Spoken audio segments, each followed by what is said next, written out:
Hey, Pleasant View Baptist Church kids, we just want to let you know that we are sorry that we are not able to have church like we normally do right now, but we do miss you, we miss having church regularly, and we have some exciting things planned. We are working on some special videos just for you guys, and in these videos we're going to be doing some crafts, working on a lesson, and got lots of other exciting things for you, like today. Today we have a very special guest, which you will see in just a little while. And we hope that you'll have a great time, and make sure you watch every single week. Alright, today for our first lesson, we're going to be talking about Daniel. In Daniel's life, we see someone who was put in difficult circumstances, but trusted God anyway. And that's what we need to do as Christians and young people today. The Bible says in Daniel chapter 1 and verse 8, and this is after Daniel is taken prisoner and taken away from his home in a very difficult, scary time. It says, "But Daniel purposed in his heart that he would not defile himself with the portion of the king's meat, nor with the wine which he drank. Therefore he requested of the prince of the eunuchs that he might not defile himself." Very early on in his life, Daniel had decided that he was going to trust God no matter what. And even though things in our church and our town are a little bit different right now, we need to do the same thing. God has promised us that he will never leave us nor forsake us.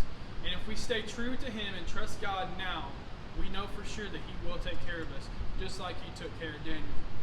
Now, most of you probably know the story of Daniel pretty well. And as Daniel trusted God, God blessed him and gave him a position of leadership in Babylon.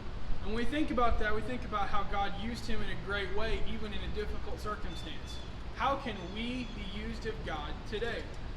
As we read on, we remember that different people did not like that Daniel was trusting God. As we read on, we would learn that they would learn that Daniel prayed every single day. He would open his windows and pray. And we think about that, we think about someone who's trusting God as being faithful to him. But they didn't like that, and eventually they passed a law that said that Daniel couldn't pray.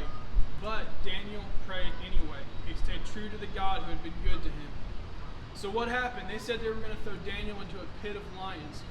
And that's exactly what happens. In Daniel chapter 6 and verse 16, it says, "Then the king commanded that they brought Daniel and cast him into the den of lions. Now the king spake and said unto Daniel, Thy God whom thou servest continually, he will deliver thee." And we know that he would. As we read on in verse 21, the king speaks to Daniel and says, "Then said Daniel, Let unto the king live forever. My God has sent his angel and has shut the lions' mouths, that they have not hurt me." It's crazy to think that a huge lion could be in such a difficult place, hungry, ready to eat something, and yet when Daniel was thrown into this pit, God protected him from the lions. And it says that God had shut the lions' mouths. And just like he did that, we can trust God today. This is our guest. This is Lily the lion, and she is pretty much the same as the lions that Daniel saw in the lion's den. And Lily the lion's going to be helping us out with some of our videos, so we'll get to know her pretty good. She's being really good right now. She's been inside all day, and we want everyone to make sure they go outside and have a good time outside. Don't just stay inside while you're out of school and stuff like that. So we'll see Lily more in the next couple weeks, and she is really excited, and we'll have her in more videos in the future. Alright, today we're going to be doing a craft. This is something you can make at home. Today we're going to be making your very own lava lamp. If you don't know what that is, ask your parents. I'm sure some of them will be able to tell you what that is.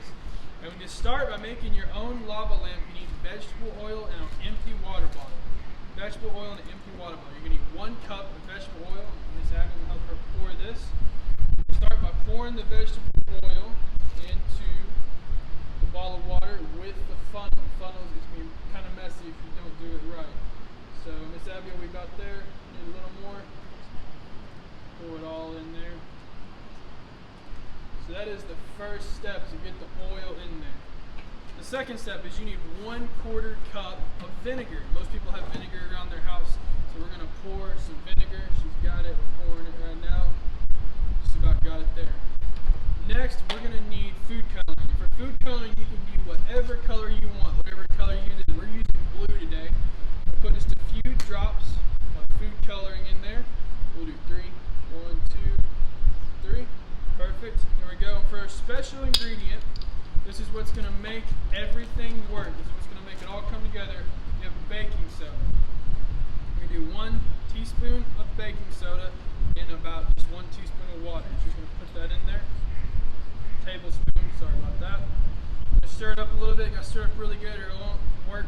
Got it in there really good. I'm going to go ahead and get the funnel ready for this next part. We're going to zoom in on this part.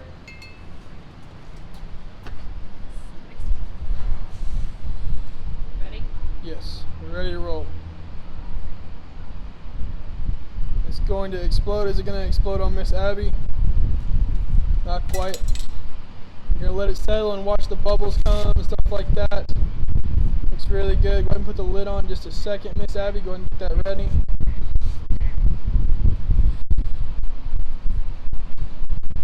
The best way to do this is to let it get nice and bubbly like that. And I'll turn it over, Miss Abby. Let's zoom in again.